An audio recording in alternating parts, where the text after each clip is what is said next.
ਕੀ ਲੈਣਾ ਹੁਣ ਆ ਤੂੰ ਲੈ ਕੇ ਤੇ ਗਿਆ 20 ਰੁਪਏ ਦਾ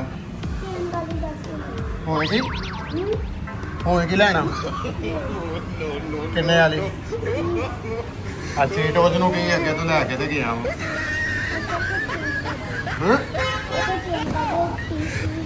ਚੇਂਜ ਨਹੀਂ ਨਾ ਹੁੰਦਾ ਜੇ ਤੂੰ ਲੈ ਜਾਂਦਾ ਫਿਰ ਚੇਂਜ ਕਿੱਦਾਂ ਕਰ ਲਈਏ ਦੱਸ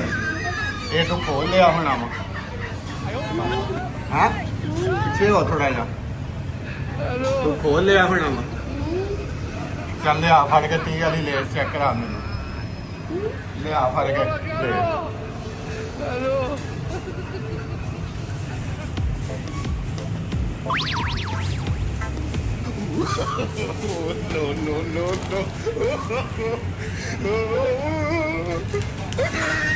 ਫਿਰ ਪਹਿਲੇ ਲੈ 10 ਰੁਪਏ ਲੈ